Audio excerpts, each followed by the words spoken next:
కార్యక్రమాలను మొదలుపెట్టారు.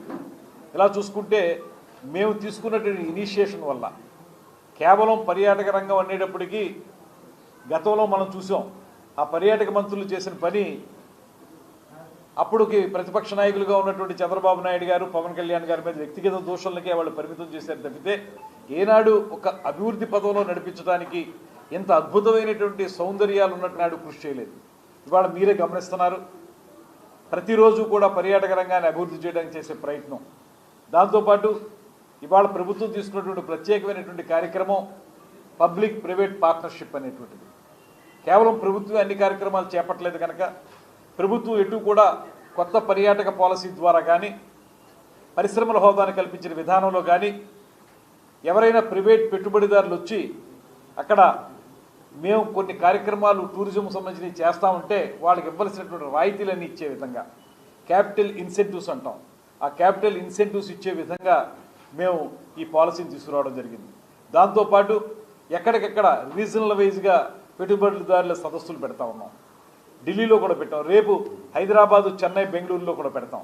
ఇవన్నీ పెట్టడం ద్వారా ఆంధ్రప్రదేశ్కు ఉన్నటువంటి పొటెన్షియాలిటీని వాళ్ళందరికీ తెలియజెప్పాలి.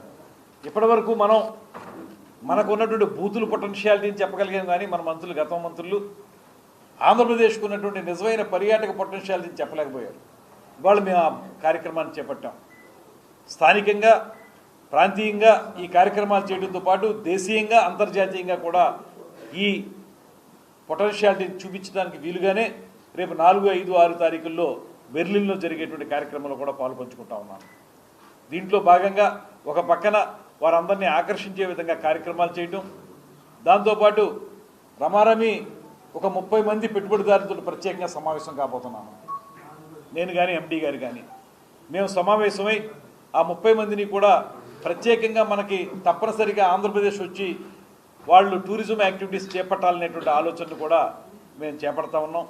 అదేవిధంగా అక్కడ జరిగేటువంటి ఇంటర్నేషనల్ డయాస్ మీద జరిగేటువంటి పత్రికా సమావేశంలో కూడా మీలాంటి పాత్రికేయ మిత్రులు, అక్కడ ఇంటర్నేషనల్ పాత్రికేయ మిత్రులతోటి మాట్లాడి మన యొక్క పొటెన్షియాలిటీని వారి ద్వారా ప్రపంచంతటికి తెలియజేసే విధంగా కూడా ఒకరోజు ఆ పత్రికా సమావేశంలో కూడా పాల్గొంటున్నాను.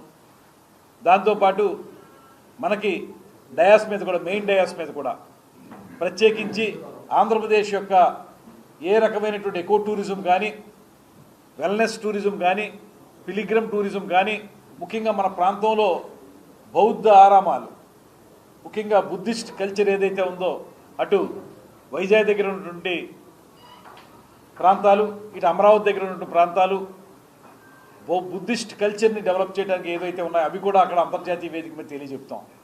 దాంతోపాటు ఏదైతే మనకి ప్రధానమైనటువంటి గోదావరి, కృష్ణ, పెన్నా నదులు ఇక్కడ ఉన్నాయో, అదేవిధంగా సముద్ర తీరం ఉందో, ఈ ప్రాంతంలో ఉన్నటువంటి పర్యావరణ హితమైనటువంటి పర్యాటకం ఏ రకంగా వృద్ధి చేయొచ్చు అనేటువంటి అంశాన్ని కూడా వారికి తెలియజెప్తాం.